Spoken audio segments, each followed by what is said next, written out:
Welcome to this HomeworkBurst video for the Gothic Horror Homework booklet. On your red book you've got 16 tasks. Today we're going to have a look at task 10. Task 10 is about narrative writing or story writing. It challenges you to write a narrative from two different points of view. Either base this on an event in Jekyll and Hyde, a picture or an image, or the theme of duality. Today we're going to have a look at basing it on an image. I've chosen this image, which is an image taken from Venice in Italy. However, that doesn't particularly matter. I wanted the sense of something dark and spooky, a city that gives you more than one side. I've got the moon in the middle and the canal, and I thought that gave us a nice atmosphere that conjured up in my head things like vampires, secrets, mysteries, a traveller going to a strange place, all the things that Gothic horror does really well.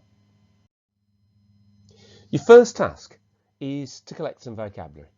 Here you'll want to be taking a few notes and you'll want to be looking closely at the picture, so feel free to flick back and to see the picture in its full size or to use the little version that's on this screen.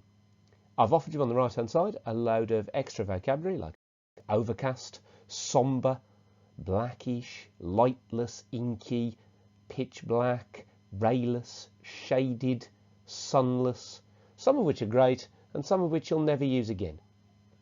Your first job then, take 2 minutes and choose your first 10 words, jot them down somewhere, be ready to share your best one.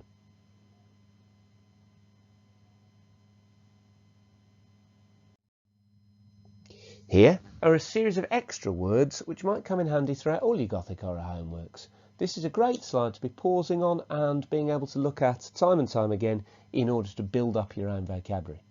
We're going to zoom in on a couple in relation to the picture. First, we're going to look at melancholy. Melancholy is an adjective which describes a sense of sadness which hangs in the atmosphere. It can also describe a person's mood, and it refers to a long-lasting deep sadness. It's like depression, but lighter. If I give you an example sentence, the city seemed melancholy, like an old man remembering his youth. This time, I want you to describe the city using the word melancholy, but pause the video here to give yourself time to think. I'd say 2 minutes. Our next word is the word exposed. It's an adjective. It describes a sense of being very vulnerable and having very little protection. It can refer to people or to setting. In this example sentence, I've used the idea of exposed to the weather. Against the gusting north wind, the city was exposed and defenceless. Pause the video here, take 2 minutes, have a go at your own. Now, I want to take us deep and clever quickly. So, we're going to look at the idea of duality, the idea that things have two sides. I've written you an example opening sentence. Places change their faces at night. No place is the same under the moonlight as it is under the sunlight. And I want you to think about that city again. Think about the idea that the city you know isn't the same during the day and the night. I've given you two sentence starters, in the day and in the night. Here, I'm going to do a quick waggle and then I'm going to give you 3 minutes to have a go at finishing those in your own way. In the day, the city bustles with people. Everywhere you look, people are buying, selling, walking, chatting, laughing. In the day, people have fun, they have conversation, they have life. In the night, the city is silent. Nothing moves. Everywhere you look, only the wind keeps you company. Everywhere you move, empty street after empty street stretches, and there is nothing, particularly life, for you to see. Pause the video here, take 3 minutes, to have a go at two of those sentences in your own way, trying to follow on that mood of the city having two sides.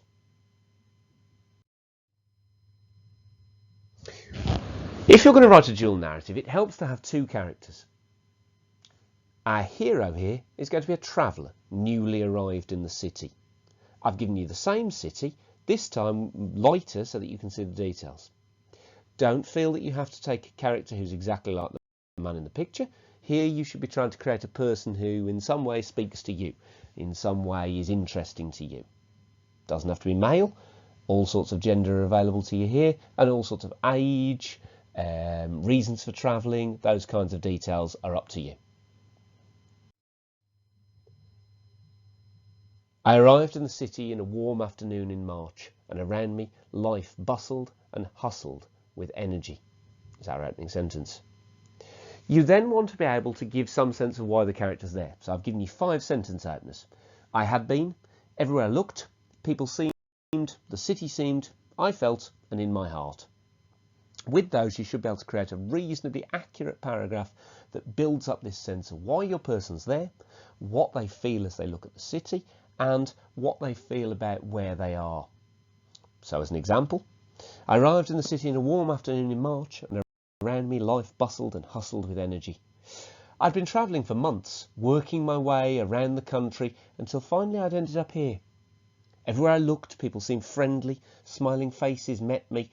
People seemed busy and occupied, buying and selling, laughing, joking, having conversations to which I wasn't really a part, but I felt as if I could be, given a moment or two to adjust. The city seemed like a place that I could finally rest, somewhere that was welcoming, somewhere I could find a room and get a job and stay. I felt as though finally I could stop moving, as though my aching feet could come to rest for a day or two, and I could find a space to call my own. In my heart, a tentative happiness started to blossom as I realised that I might have found somewhere to stay. Pause the video here. You'll need about 5 minutes to produce this, and I want to see a sense that your character has been on a journey and is coming to adjust to this place. When you're done, unpause the video and we'll introduce our second character. For the dual narrative, you want a contrast between your two characters. In my head, the city created a sense of a vampire narrative, and so here we're going to try to create a vampire character. On the next slide, I've created some sentence stems and ideas for you to help. I have lived in the city, hungry and watchful, for 100 warm summers, and around me life bustled and hustled, full of blood and energy. I've then given you 6 sentence openers, and what I want to see is that you're mirroring your traveller. So you're mirroring the sense of what you did nicely in the previous one to create a more sinister atmosphere here. I'll give you an example. I have lived in the city, hungry and watchful for 100 warm summers, and around me life bustled and hustled, full of blood and energy. I had been hidden behind the facade of the city, lurking in the shadows, appearing only occasionally to take my prey. Each night I walked the city once it was silent, because it was my place, it was my territory, it was somewhere I owned. People were unaware that I was there. The city slept and did not notice me. I felt as though I could take whatever I wished. I felt as though everything was mine, and in my heart I knew that each time I hunted, I would find prey. It'll take you about 5 minutes to come up with a version of your own, so pause the video here, and when you're done, unpause, and I'll talk about the next step for your narrative.